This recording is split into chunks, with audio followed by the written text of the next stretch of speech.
আমি যখন এই ভিডিওটা বানাচ্ছি তার প্রায় ১২ ঘন্টা আগে শহীদ আবু সাঈদের মৃত্যুর ময়নাতদন্তের রিপোর্ট বেরিয়ে আসছে। যেটা দেখে আমার মনে হয় না তার মৃত্যু সম্পূর্ণ পুলিশের গুলিতে হয়েছিল। এই পুরো ভিডিওটা দেখলে আমার পয়েন্ট অফ ভিউ বুঝতে পারবেন। ২.৫ মাস পর প্রকাশ হলো ময়নাতদন্ত প্রতিবেদন। প্রতিবেদনে আরও উল্লেখ করা হয়েছে, আবু সাঈদের কানের উপরের দিকে মাথার খুলিতে গর্ত ছিল। সেখানে রক্তক্ষরণ থেকে রক্ত জমাট বাঁধা ছিল। শরীরের বিভিন্ন স্থানে অসংখ্য রাবার বুলেটের গর্ত ছিল। সেখান থেকেও প্রচুর রক্তক্ষরণ হয়েছে। মাথার আঘাত, শরীরে রক্তক্ষরণের কারণে আবু সাঈদের মৃত্যু হয়। এখন সংবাদের এই যে পার্টটা দেখলেন এখানের মধ্যে আপনাদের হয়তো একটা প্রশ্ন হতে পারে যে ভাই আমরা তো দেখলাম না তাকে মাথার মধ্যে ইনজুর্ড হইতে। বাট আনফরচুনেটলি সে যখন পুলিশের গুলি খাইছিল তার আগে সে মাথার মধ্যে ইনজুর্ড ছিল। আর এটাই হলো আবু সাঈদের মৃত্যুর 80% কারণ। আর তার মানে এটা না যে আমি এখানে পুলিশকে সম্পূর্ণ ছাড় দিচ্ছি, ওটার মধ্যেও আসতেছি।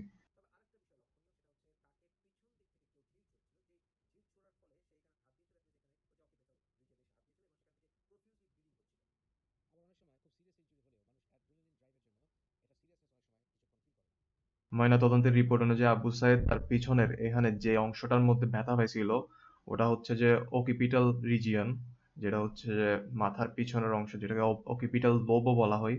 সেখানে তার ৩.৫ ইঞ্চি গর্ত হয়েছিল, যেখান থেকে কন্টিনিউয়াসলি তার রক্তক্ষরণ হচ্ছিল, ওখানে রক্ত জমাট হচ্ছিল। এরকম আঘাতের শিকার যখন একজন সাধারণ মানুষ হয় সে বুঝতে পারে না যে তার মাথা থেকে রক্ত পড়তেছে। অ্যাড্রেনালিন ড্রাইভের কারণে সে সাথে সাথে ব্যথা অনুভব করে না। অনেক সময় দেখা যায় যে মাথার মধ্যে বাড়ি খাইছে, আহ, সে সাথে সাথে অজ্ঞান হয়ে পড়ে না। অনেকে আছে কিছুক্ষণ পর অজ্ঞান হয়ে পড়ে, অনেক সময় দেখা যায় সাথে সাথে অজ্ঞান হয়ে যায়। ভিশন ক্লিয়ার হয় না, আহ, সামনে যা দেখতেছে সেটা ব্লারি দেখে বা অন্ধকার হয়ে আসে। সো আবু সাইদের মাথা থেকে কন্টিনিউয়াসলি রক্তক্ষরণ আর রক্ত জমাট হওয়ার কারণে সে কিন্তু অলরেডি মৃত্যুর পথে ছিল। ওইরকম অবস্থায় যদি একজন সাধারণ মানুষ হতো সে কিন্তু বাসার মধ্যে চলে যেত বা হসপিটালে চলে যেত। বাট আবু সাইদ সে কিন্তু তার এরকম রক্তাক্ত সিচুয়েশনেও রাজপথ ছাড়ে নাই। He doesn't care whether he gonna die. তারপর সে পুলিশের সামনে গিয়ে এভাবে করে বুক পেতে দিছে অ্যান্ড পুলিশ তারপর হচ্ছে তাকে গুলি মারলো আর কি। এখন আসি হচ্ছে পুলিশের প্রসঙ্গে। আমার কিছু কথা হয়তো শুনে আপনার মনে হতে পারে আমি এখানে পুলিশের পক্ষ নিচ্ছি, বাট মোটেও না। আমি জাস্ট এখানের মধ্যে স্পেসিফিক হচ্ছি। আমার এই পুরা ইউটিউব চ্যানেল আর ফেসবুক পেজই হচ্ছে যে কগনিটিভ বায়াস নিয়ে। আমি সাইকোলজির বই পড়ে দেখি laws of human nature and art of thinking clearly, যেগুলো হচ্ছে এখানের মধ্যে সবকিছু বলা হয় আপনার মানুষের কগনিটিভ বায়াস নিয়ে। কেন আমরা বিভিন্ন রকম ইলিউশন বা বায়াসের শিকার হই। আমি এখানে বারবার আমার চ্যানেলের মধ্যে বলি যে এরকম যাতে আমরা বায়াসের শিকার না হই।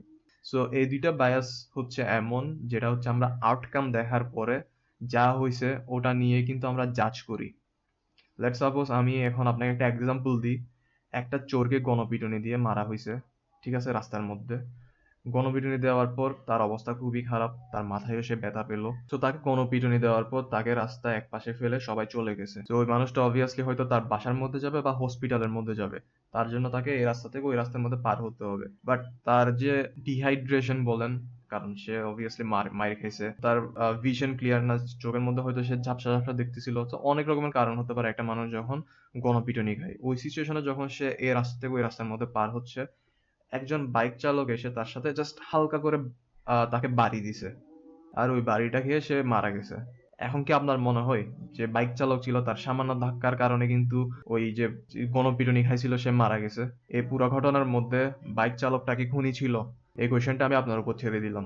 এই যে রাস্তার মধ্যে কালো টি শার্ট পরা মানুষটাকে দেখতেছি যে পিছনের মধ্যে হাত দিছে, যে পাথরের আঘাত পাইছে, ওই মানুষটা যদি আবু সাইদ হয়ে থাকে, আর এই ভিডিওর মধ্যে যার মাথার পেছন থেকে রক্ত পড়তেছে এ যদি আবু সাইদ হয়ে থাকে, যেটা হচ্ছে ময়নাতদন্তের রিপোর্টের সাথে সম্পূর্ণ মিলতেছে, যে পিছনে সে আসলে ব্যথা পাইছিল, এই দুইটা ভিডিওর মধ্যে যে মানুষটা ছিল সে যদি আসলে আবু সাইদ হয়ে থাকে, তাহলে আপনাকে এটা অবশ্যই বলতে হবে পুলিশের গুলি খাওয়ার আগে সে কিন্তু আধা মরা ছিল, যেটা সে নিজেও টের পায় নাই। অবভিয়াসলি আমি যেটা বললাম, অ্যাড্রেনালিন ড্রাইভের কারণে, যেটার মধ্যে আমরা সাথে সাথে কিন্তু আসলে বুঝতে পারি না, ব্যথা অনুভব করতে পারি না সাথে সাথে। বাট পুলিশের যে গুলিটা ছিল ওই যে আমি বললাম যে বাইক চালক সে তার একটা সামান্য ধাক্কা, এই যে পুলিশের যে গুলিটা ছিল এটাও হতে পারে সামান্য একটা তার ধাক্কা ছিল, আর ওই ধাক্কা খেয়ে কিন্তু সে মারা গেছে আলটিমেটলি।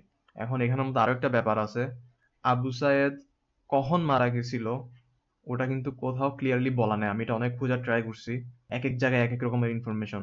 কেউ বলতেছে তার ওখানের মধ্যেই স্পট ডেথ হয়েছিল, কেউ বলতেছে ওটা জাস্ট সে অজ্ঞান হয়ে গেছিল, কেউ বলতেছে অজ্ঞান হয়ে যাওয়ার পর সে বাসার মধ্যে গেছিল, কেউ বলতেছে সে রাত ৮টা পর্যন্ত জীবিত ছিল। আর দ্বিতীয়ত প্রশ্ন হচ্ছে তাকে যেহেতু রাত ৮টা পর্যন্ত হসপিটালে নিয়ে যাওয়া হয়নি, কারণ অ্যারাউন্ড 3 o'clock বোধহয় সে পুলিশের কাছে গুলিটা খেয়েছিল, রাবার বুলেট, এবং এর আগে সে ইনজুর হয়েছিল। তার ৮টা পর্যন্ত যেহেতু তাকে নিয়ে যাওয়া হয়নি, এবং তার একটি ছবি আমরা দেখেছি যেখানে সে দাঁড়িয়েছিল, সাইডে সে তার রাবার বুলেট ইনজুরি, তাহলে বোঝা যাচ্ছে বাসায় নিয়ে যাওয়ার পর সে কিছুটা সুস্থ বোধ করেছিল, এবং সে যাবে কি যাবে না, নেবে কি নেবে না, এরকম একটা সিচুয়েশন মধ্যে হচ্ছিল। সো এরকম অনেক ইনফরমেশন আছে, বাট স্পেসিফিকলি সে কখন মারা যায়, কেন মারা যায়, এটা কিন্তু কোথাও উল্লেখ নাই। সো এখন আপনারা হয়তো বলতে পারবেন আমি পুলিশকে ডিফেন্ড করতেছি, অবভিয়াসলি না। পুলিশ যেই ইন্টেন্ট নিয়ে, যেই ক্রিমিনাল ইন্টেন্ট নিয়ে, কিলিং ইন্টেন্ট নিয়ে আবু সাইদকে মারছিল, এটা আমরা সবাই দেখছি। সো পুলিশের গুলিতে হয়তো আবু সাইদ মারা যায় নাই, ঠিক আছে, বাট যে ক্রিমিনাল ইন্টেন্ট নিয়ে মারছে তাকে, তার জন্য ওটার জন্য শাস্তি অবশ্যই দেওয়া উচিত, যেটা আমরা সবাই দেখছি অলরেডি।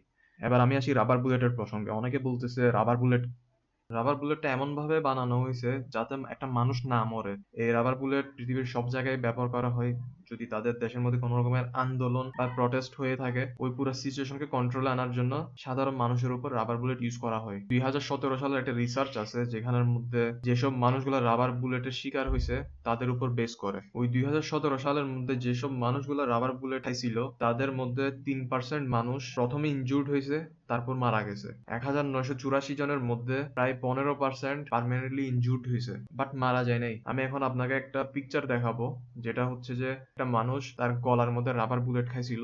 এখন আপনারা এটা দেখে বুঝবেন আমাদের গলাটা কত সেন্সিটিভ একটা জায়গা। বাট আপনি যদি একটা নির্দিষ্ট দূরত্বের মধ্যে থাকেন, ওই রাবার বুলেট কিন্তু আপনার গলার এরিয়াটাও কিন্তু ছেদ করবে না। হ্যাঁ, আপনি অবশ্যই ব্যথা পাবেন, আপনার ওখানে অবশ্যই দাগ হয়ে যাবে, বাট আপনি কখনো মারা যাবেন না, বা ওটা আপনার ওখানের মধ্যে ছেদ করবে না। এখন এমন হতে পারে যে যদি রাবার বুলেট আপনার চোখের মধ্যে ঢুকে যায়, আরো এরকম শরীরের অনেক পার্ট আছে যেখানের মধ্যে রাবার বুলেট লাগলে কিন্তু আপনি মারা যেতে পারেন। সো এখন এই ব্যাপারটা আপনারাই জাজ করবেন আবু সাইদের মৃত্যুর আসল কারণ কি। সে কি পুলিশের গুলিতে মারা গেছে, নাকি সে পাথরের আঘাত খেয়ে মারা গেছে, নাকি এখানের মধ্যে তার এই মৃত্যুটা ব্যবহার করা হয়েছিল ছাত্র আন্দোলনকে বেগবান করার জন্য। বাট তার মৃত্যু যেভাবে হবে হোক, সে কিন্তু ছিল আসল বীরশ্রেষ্ঠ। সে ছিল আসল বীরপুরুষ, যে মাথার মধ্যে ভাইটাল ইনজুর্ড হওয়ার পরও রাজপথ ছাড়ে নাই। তার এই বীরত্ব কেউ তার থেকে ছিনিয়ে নিতে পারবে না, কেউ তা অস্বীকার করতে পারবে না।